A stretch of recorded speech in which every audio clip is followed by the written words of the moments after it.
Good afternoon, ladies and gentlemen. My name is Colton Steiner. Thank you for joining in the CSBR postgame show. This was a fun one. This was an interesting one because of the weather.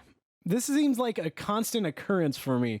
The last 3 games I have talked about for the Cleveland Browns, weather has been a very important topic because a couple weeks ago we had to deal with very strong winds with 30 plus mile per hour gusts.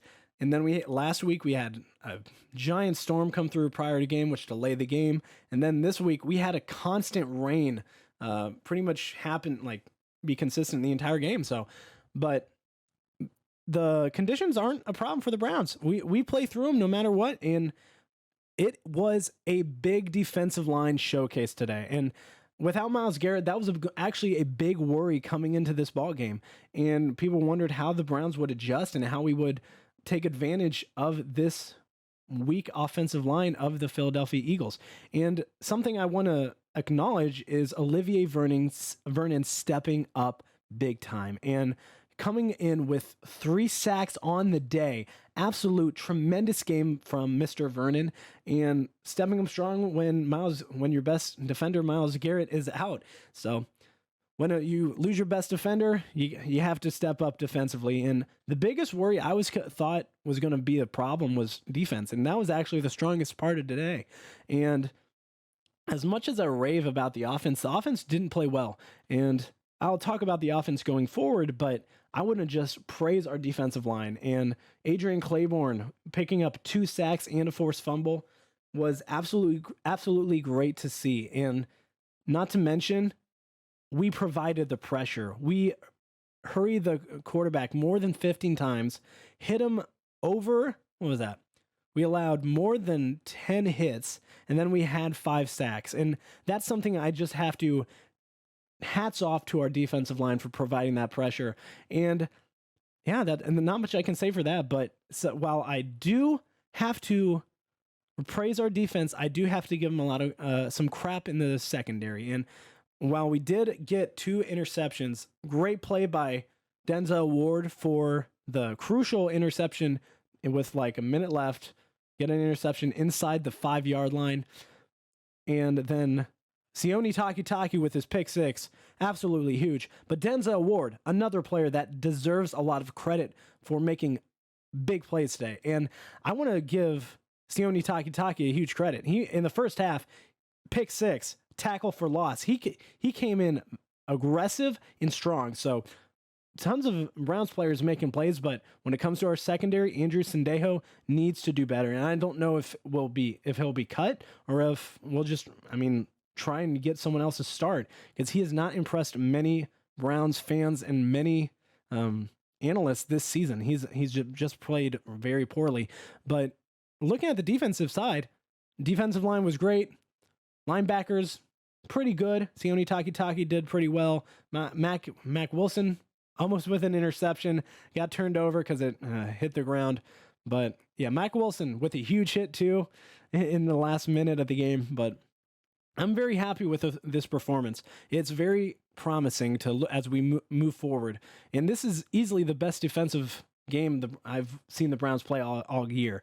And in weather like this, I know that coming into this day, you have to use that weather to your advantage. They're going to run the ball, and we're able to get a fumble on the first drive of the game, right when they were inside the 5-yard line. So both our turnovers were inside the red zone. So I got to applaud our defense for that. And yeah, five of our points. What was that? Not 5 of our points. 10. What was that? I can't do math.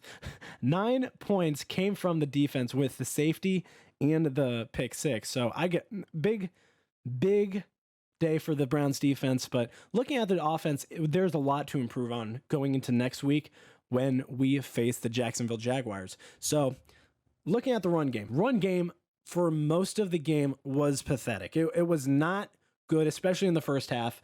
When you look at the stats, the stats speak to themselves. The first half we had 12 rushes for like 20 yards. It was atrocious. And that starts with the offensive line, and the offensive line just didn't perform well enough today. And that caused a a fumble by Baker Mayfield when the pocket collapsed around him with less than 3 seconds after the snap. So looking forward, how do we improve? Well, our offensive line has to be better. And offensive line helps the run game helps the passing game. So in when a game has a weather like this, you're not going to be passing the ball through the air as much, but I was very impressed with Baker Mayfield today through the air. And while he didn't complete as many passes as I would want him to, he had some overthrows and we should have scored a touchdown earlier on. But aside from that, he's played really well. 12 of 22. I mean, the completion percentage doesn't look great, but if you don't watch the game, everyone's going to go to that. And in all aspects, there was a lot more to those incompletions than just overthrows or drop passes. Like, he made good decisions to throw the ball away, and good decisions to run the ball or throw short passes rather than go deep. So the decision making by Baker is really good. Sure, he didn't throw a touchdown pass, but this stat right here, the interception one, is at 0. That's where he's been making mistakes. And limiting the turnovers through the air and especially in a game like today, Baker Mayfield wasn't in any position at all today where he really threw an interception. He made smart decisions in the pocket, made smart decisions passing the ball. The only mistakes he made was overthrowing receivers. And especially on that first drive where the Browns were pressuring at the 1 yard line, where he rolled out, overthrew a Hooper in the back end of the end zone. And then the biggest problem I had there, everyone was going after Baker Mayfield. Yes, he needs to make that pass 100%. I'm not defending him there. I acknowledge that he has to make that pass. But on that drive, it's important to acknowledge, important to know that we ran the ball up the middle 3 times. That cannot happen. At the 1 yard line, you cannot get the ball 1 yard to score a touchdown. Go along the outside. And we saw that happen when the Browns scored their first and only offensive touchdown of the day, thanks to Kareem Hunt. Kareem Hunt went on the right end of the end zone on the outside run, and we were able to get 7 points on the board. So that was huge, and that what a run by Nick Chubb to get the running game going.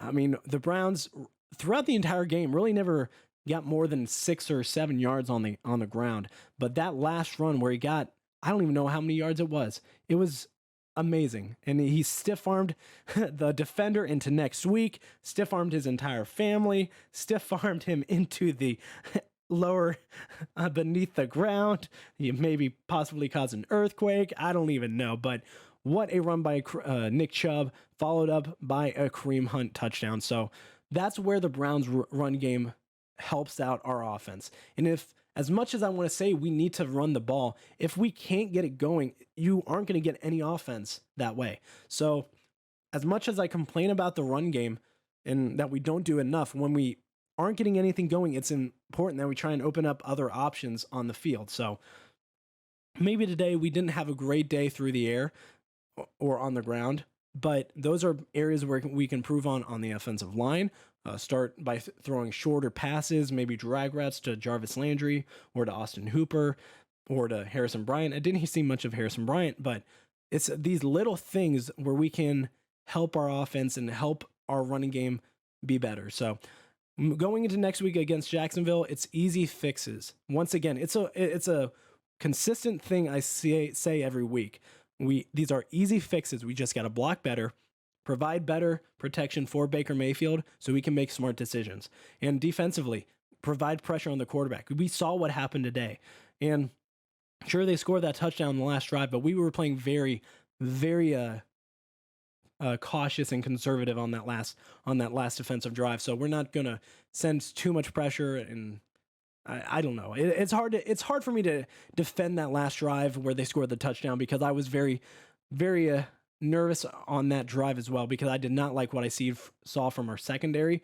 The Andrew Sendejo got burned on the outside and allowed a wide open touchdown once again. But hey, I got to applaud our defensive line. That was the biggest aspect that we took from today. And yeah, I'm going to be excited to see if we have Myles Garrett next week and how we perform next week if we have him. So thank you guys for watching, and I'll be hopefully see you guys next week for Jacksonville versus the Cleveland Browns, and hopefully we won't have bad weather. So thank you guys for watching, and I'll see you guys next time. Bye!